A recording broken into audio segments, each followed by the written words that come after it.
Hello and welcome. This is the Insurance ProBlog Podcast. This is episode 426. I am Brandon Roberts. And I am Brantley Whitley.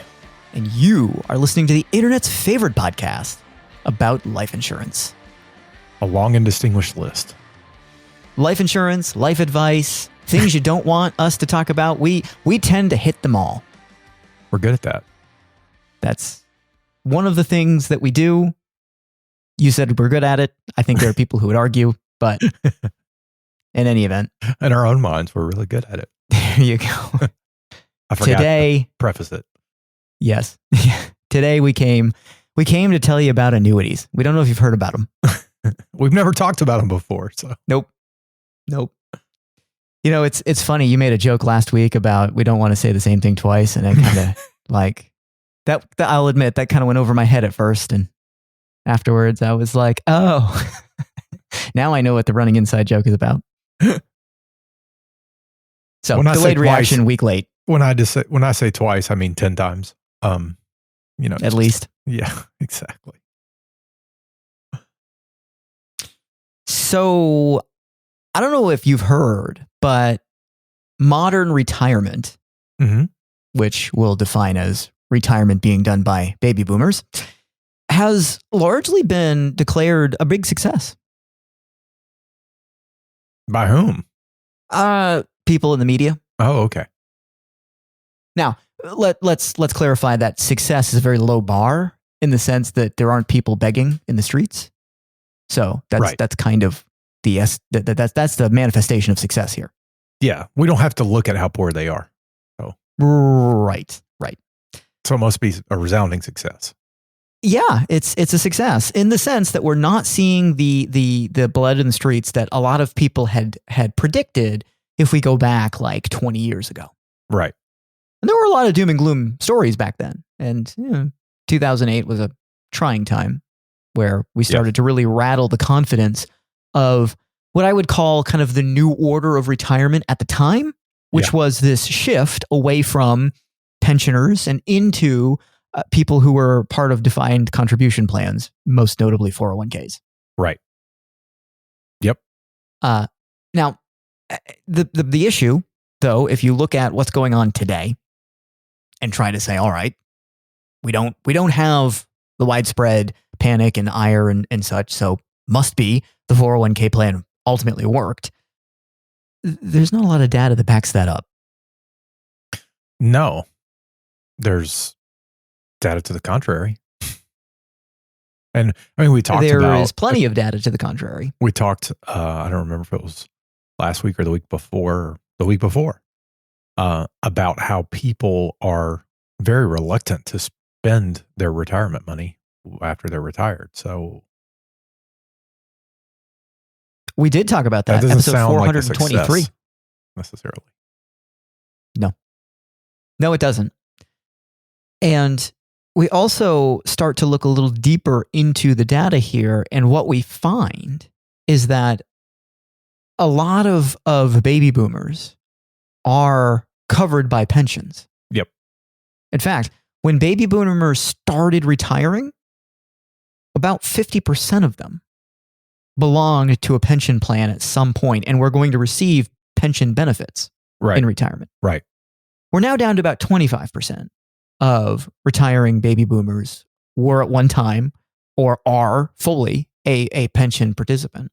Right. So we don't have the data on how much exactly is being received in pension benefits. But what we do know is that at one time, half of them were at least part of some plan that was going to pay them a benefit. And right now, a quarter of them are formally or perhaps retiring with a full pension. So whether it's full pension or partial benefit, that's still some degree of guaranteed income coming into them. That's a fun way of putting it. They're receiving in retirement, and guaranteed income they don't have to worry about from other sources.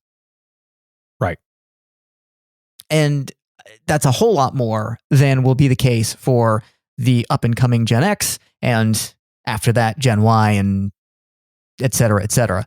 Those generations will have substantially fewer pension members. Unless they're government employees. Mm-hmm. That's about government employees, and I'm using that term very broadly. Okay. Meaning teachers, people in education. That can be local or state or federal employees. Which happens to comprise about 15% of the working population in the United States. Surprising number. I actually thought it would be higher than that. Keep that in mind because that's going to come up again throughout this episode. So the interesting analysis, if you will, of retirement assets is when we look at the value that is housed inside various retirement plans. So you can basically break them into two categories. You have pension plans and then you have defined contribution plans. Right. Defined contribution plans encompass the whole suite of 401ks, 457s, 403bs, that stuff. Yes. And if we look at how they break down the data, which we have solid numbers on because these are all regulated retirement plans under federal law, shows us that pension plans house about $17 trillion total. It's a lot of money. Yep. Across all the working Americans and retired Americans. 401k plans or defined contribution plans, they house roughly $9 trillion. Mm-hmm. Well, basically half. Yep. Basically half. But keep in mind, like I said earlier, that there's this small percentage of people who work in the public sector. Right. And why that's important is because the huge majority of pension assets are public sector pension plans. Yeah. In fact, roughly 75%, 3/4 of that $17 trillion is public sector pension plans. So the vast majority. Big majority. Whereas the $9 trillion sitting in defined contribution plans is largely private sector employees covered. Right. But could include some public sector people as well. Yep, totally. So not all $9 trillion is necessarily just private sector employees. And not all $9 trillion is necessarily people who have no pension. Right. Exactly. Because I would venture to say, or at least in my own personal experience, many of the people that we've run across who have some sort of pension also have a 401k. Yeah. Because in a lot of cases, the pension was sort of an old benefit that new employees don't get access to. And so these people, had some benefits paid under there. And then at some point, their employer switched over to being a 401k. Or even if the pension plan is still going strong, there are a number of them that have some money sitting in a defined contribution plan. May not be a lot because they don't need it to be, but they still have something. Right. Yep. So when we look at these numbers, if we start to think about this in terms of per capita dollar housed for retirement, it's obvious that the pension plans are wildly better capitalized. Yes. Like wildly better capitalized. Mm-hmm. Because there are more assets there and they are covering a much, much smaller group of people. I want to venture off the narrow path here and explore a discussion. Wandering Musings with Brantley Whitley. Yeah. If I had a soundboard, we'd play some music right now. Maybe a post edit. That'd be a good idea. I need to make a note about that. Sure. I'll hold my breath on that one. I have nothing to back this up other than experience. Okay. So I don't have any hard numbers, but my working theory is the reason that there's such a larger amount per capita, per head of dollars in pension plans as opposed to 401k plans. I realize we're encompassing all defined contribution plans, but I'm just going to use 401k as the analog. The reason pension plans have so much more money is because they're formulaic and they have to have much more money because they're realistic in their assumptions about how much money it's going to take to produce the income that's been promised to these people. Did I say that in a very confusing way? You said that in the best way we do it at the Insurance Pro Blog podcast. That's not saying a lot. Maybe you can reinterpret. Your point is that they begin with the end in mind. Yes. So there is a target in sight, and they have to fund the plan to create that target. Right. Versus I'm just going to save money. Will it be enough? I don't know. Right. And so subsequently, most people don't save nearly. Right. Or are, let's be honest, not able to, even if they know, in many cases. Right. But even if you're not able to, like having that staring you in the face might cause some change of behavior. Right. Because not able to is a wide encompassing consideration. Yep. Not able to because I've got really, really big fixed expenses that aren't going away anytime soon because that's just the life I live. Okay. Versus not able to because, we got this and that we want to spend money on. Those are two different things. Right. And I remember this, I may be remembering this incorrectly, but I think it was an Obama era initiative that, and I'm not saying this was necessarily the Obama administration that wanted to do it, but I believe it was somebody kind of inside federal government at the time, floated the idea of mandating that 401k statements begin making income projections. Yeah. So when you got your statement, the 401k plan administrator was forced to basically give you a projection of your current account balance and what you might be able to anticipate generating retirement income with that from. Right. Which seemed like a great idea. I'm sure execution would have been horrible because that's usually what happens when you force people to do things. But ultimately might have laid the groundwork for people to start realizing, oh crap, I don't have enough money. Right. I've long had this crazy idea, and I'll just float it, because why not? It's the Insurance Prologue podcast. We do crazy. We do crazy better than everyone. That's right. And what if 401ks were engineered so that instead of you deciding how much you're going to save based on, I'm just going to need some money when I retire. That I've been around. That's about as much thought as most people put into it. Instead, it was like, well, how much money would you like to have in retirement? Income every month. Yep. Because just do it monthly, because that's where people think. Mm-hmm. How much would you like to have? Well, I'd like to have $4,000 a month. Okay. Well, based on a conservative set of assumptions, this is how much you need to contribute. Yep. And you could even have guaranteed options if you wanted to. That would guarantee that income. The annuity world is built for this. This thing. Oh, I probably got ahead of myself by mentioning annuities. It was in the title. Everybody knew where this was going. But I mean, this is the thing that annuities were literally designed to do. Yep. And it is. I think we've talked about this before on a podcast, and something people don't think about. In many cases, not in all cases, but in many cases that you and I have worked on, pensions just buy an annuity to pay you anyway. Yeah. They offload the risk of managing the assets in a lot of cases by simply not so much using in annuity products. In the public sector, in my experience. Right. But in private pensions, private company pensions, I don't think I've ever seen one that was paid directly from the pension. What happens is the pension goes out and says, well, this is the benefit we promised this person, so who's going to give us a good deal? And then the company or the pension manager writes a check to the annuity company. And the annuity, you get your payment from whomever. Mass Mutual, not Penn Mutual, Prudential. I was trying to think of some other ones. Yeah, those big names that MetLife. Yep. That would... Companies have been doing that sort of stuff for years. Yes. Be willing to take on that size risk with those sorts of assets. Yep. Now, there's one area of retirement account we've not addressed yet, which is IRAs. Yep.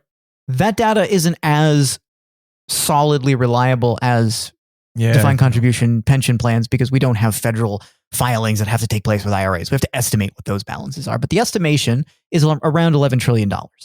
Right. Housed in IRAs. Now, if we were to add all $11 trillion to the defined contribution situation and just assume that nobody with a pension ever put money in an IRA, which isn't true. But if we did that, we'd have basically $20 trillion housed between defined contribution plans and IRA assets. Right. which is a little bit more than is in the pensions.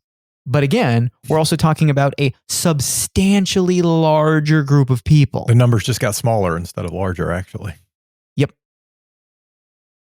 So again, remember, it's 15% are employed public sector. Yep. So that's more than 5 private sector employees for every 1 public sector employee. Right. And we're talking about assets. If we make the unbelievably stupid assumption that all defined contribution plan assets and all IRAs are held only by people who do not have a pension, that's still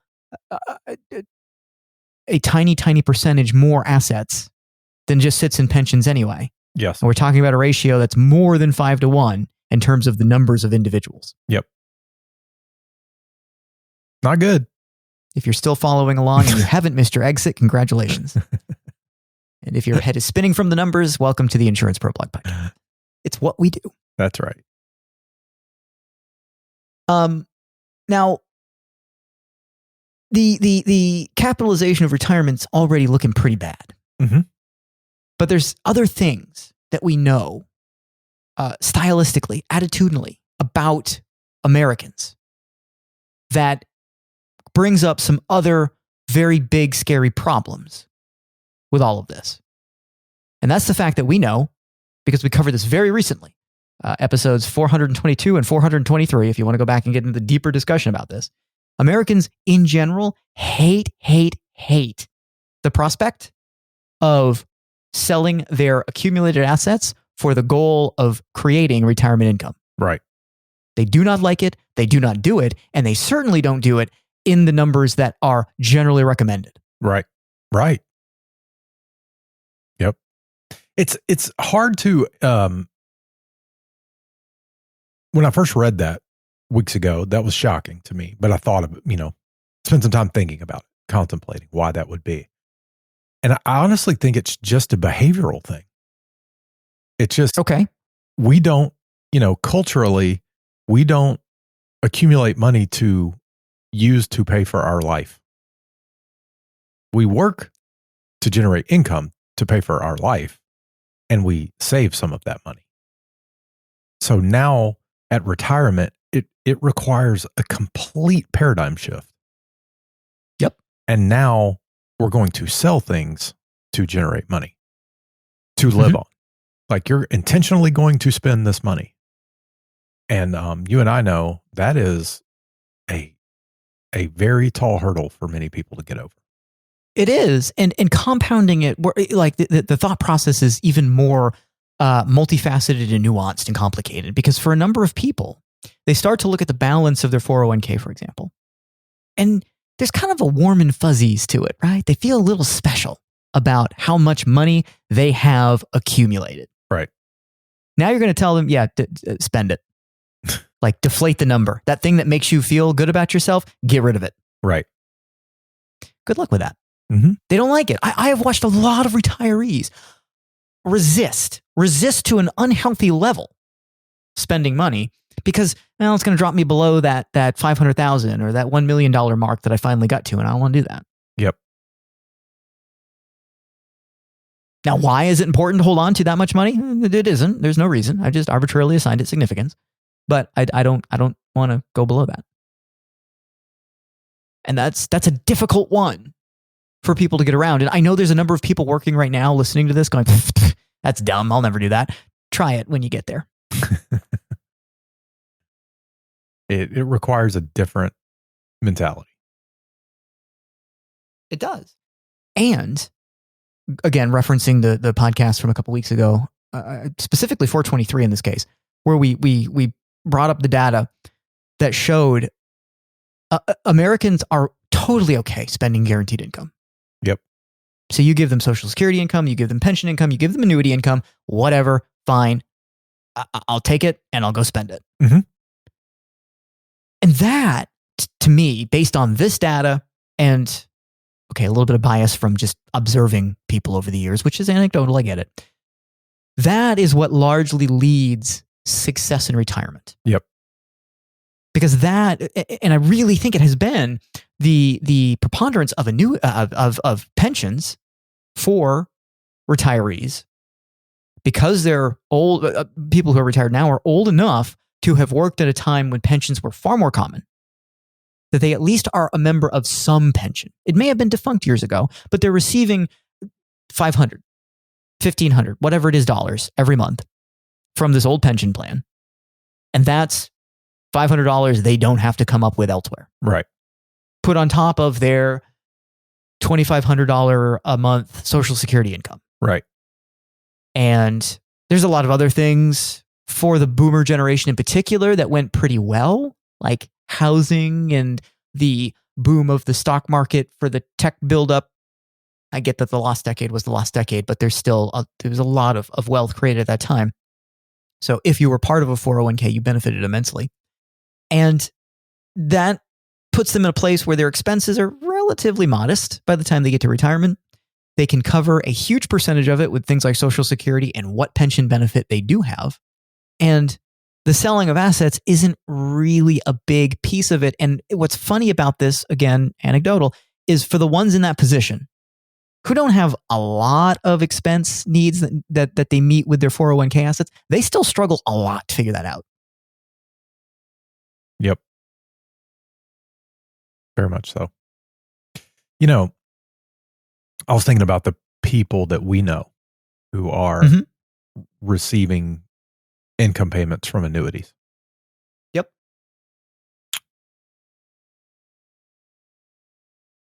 We've been thanked for that.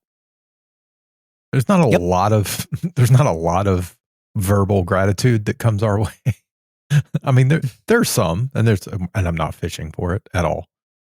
But it's hard to get a lot when there's only 10 listeners. You're right. You know, it's just. But in our world, someone reaching out to you explicitly just to say this was a great thing, and I'm glad I did it, and so wonderful. That's a pretty rare thing.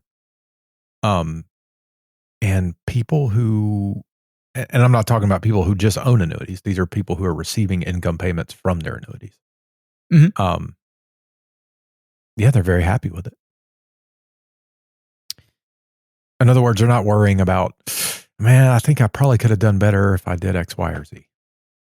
You know, that was a point that I was going to address a little bit later, but what I'll do is just preface now the fact that I think that an overwhelming number of the people who have kind of a negative opinion about annuities are people who did it, received income from it. Somebody came along and made some BS pitch about how, well, if you'd done this, you'd have participated in this big market rally and you'd have all this money that you don't have now. The problem is that you didn't know that 15 years ago when you bought No the one annuity. knew that. That's the thing. You can't know that. It's unknowable. Yep. So I will tell you from experience and reading between the lines of a lot of the data, guaranteed income plays a substantial role in how much peace of mind you get to enjoy in retirement. Yep. And I've said it before, and I'll say it today. There are some people who will accumulate so much in their assets that it doesn't have to be guaranteed they're never going to run out of money. But the amount of money that it takes to get to that place is way more than you think it is. Yes. So every time I would say it's not even measured in millions. It's measured in at least tens of millions. So the role guaranteed income will play in a happy, peace of mind filled retirement is significant. And there's three options: pensions, Social Security, and annuities. Yep. Pensions are dying a slow death.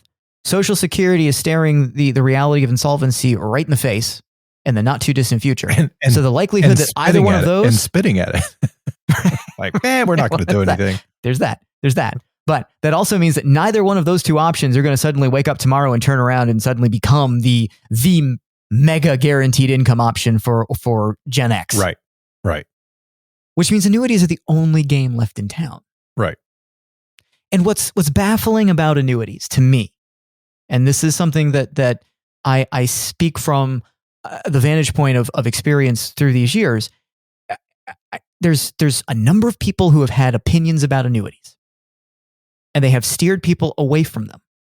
And I've always joked that they don't know why they don't like annuities. They just know they don't like them. Right. But the horrible disservice that this creates is a bunch of lay people who also don't like annuities, but they have no idea why they don't like them. Right. They know that guy on TV said they were terrible. Mm-hmm. It reminds me of it's a super old clip. I think it's still on YouTube though. Susie Orman bad-mouthing annuities. And then somebody calls up and she's like, well, I don't know what we could have done better, Susie. My husband bought an annuity. The market went through a correction. It was like 2008. He died and I ended up receiving the premium back because basically all variable annuities have a refund of premium deal, which means if you invest in them and you lose money, but the annuitant dies, they at least pay back the initial payment to whomever the named beneficiary is. Right. And Susie goes, oh, well, in that case, that kind of annuity, that's fine. It's literally all of them. Oh dear. Yes.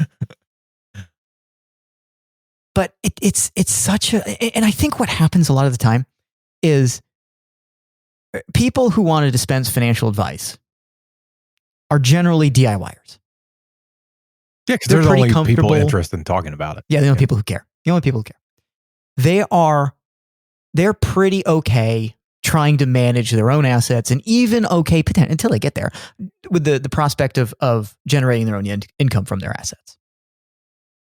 And they think everybody thinks like them. So they look at grandma or the neighbor or the cousin and they say, you don't want to buy an annuity. You just do it yourself. Right. It's easy. Yeah. It doesn't take that much time at all. But that's like me having a friend of mine who is a great mechanic. And he's like, oh, you just change the engine. It's no big deal. Yeah. I'm like, oh, just on a Saturday afternoon, just casual engine swap in the garage. Yeah, I mean, his advantage is that he swapped 50 more than you have. Well, yeah, life, so. I mean, he's a mechanic. So I mean, it's not hard for people that know what they're doing. Right. And sometimes very correct, but it's also hard for people who just don't want to. Right. And there are a lot of people out there who do not want to. Mm-hmm. I talk to them, you talk to them all the time. Yep. Like, I could do it, but I know me and I know what I like to do now that I'm not working anymore, and I don't want to do that. Yep. I don't want to sit in front of my computer every day. Nope. I did that for decades. Not interested. And annuities make life simple. Yeah. You don't have to worry about what's going on in the market. Mm-hmm. You don't have to worry about what your positions are doing today. And it's not the panacea for every dollar. No, it's not. That's not what we're saying. So some people will be like, they just want to put all your money in annuities. Like, okay. First of all, we can't do that. Because that wouldn't be suitable. We want to put all your money in life insurance. Thank you very much. Okay. Also not a good idea. Yeah. But we're saying to get some amount of guaranteed income. Mm-hmm. For a lot of people, not for everyone, but for a lot of people, would probably be a stress reducing mechanism for their retirement. Yep. And you mentioned the gratitude earlier. That's where it's coming from. Yeah. Is the fact that those people aren't worrying about it. Right. They're like, I get $2,500 a month or whatever the number is. And that's great. Yep. Now, we've always had a tendency to sing the praises of the industry, but also take a few hits at them as well. And we're going to. We're not oblivious to the fact that there have been in the past examples of insurance agents way overly aggressively selling annuities in really dumb situations. Yeah. And that criticism towards annuities is sadly well-deserved, because when you take grandma's last $35,000 and put it in an indexed annuity that's got a 15-year surrender period, you haven't done anything special. No. You can send her $25 a month for the rest of her life. I mean, it's ludicrous. And we've seen it. We've seen this sort of stuff go on. It's gross. But those aren't annuity problems. Those are people problems. Yes, they are. And at the same time, there has been a massive evolution in the way compliance deals with those situations. Yeah. And the process of getting an annuity sale approved is a process. Yep. And trying to take all of grandma's money and putting it in an annuity with a very long surrender period when she doesn't have much money to begin with, that's not an easy task these days. No. I would think someone would just have to lie to make that happen. I don't think it would be approved. And there are liars in every industry. Absolutely. Bad people do bad things in every industry. I know. It's a revelation. Here we are. Yep. Just dropping bombs on people. The abundantly obvious podcast. That's right. But it's not a product problem. No, it's not. Now, I'll just retouch on that thing I mentioned earlier where I pointed out that I think a lot of the buyer's remorse negative sentiment comes from people who believe because somebody told them, not generally because they came to the conclusion themselves, that, oh, well, had I not bought that, I would have done this and I would have had more money. Right. But would you have had more income? Don't know. Would you have actually held the investment through its ups and downs? Don't know. And again, you certainly didn't know, however many years ago it was that you bought it, that this is where that would have ended up today. Yep. Because if you had known that, you would have chosen that option back then. Right. We use annuities to hedge from the possibility that it didn't go in that direction. Yep. Exactly. So again, guaranteed income is going to play a substantial role in retirement full of peace of mind. And the other options for guaranteed income are not getting better. Right. In one case, they're basically going away. And in the other, we don't know what's going to happen because it's not well capitalized, but nobody really wants to address the issue. Right. So annuities are kind of the last remaining game in town that you have some control over that can maybe move the needle, can absolutely move the needle in the direction that you want it or need it to go in to have some degree of certainty with respects to the income that you generate in retirement. Absolutely. And that's all I have to say about that. All right. Me too. I am Brandon Roberts. And I'm Brantley Whitley. Thanks so much for joining us. We will see you next week.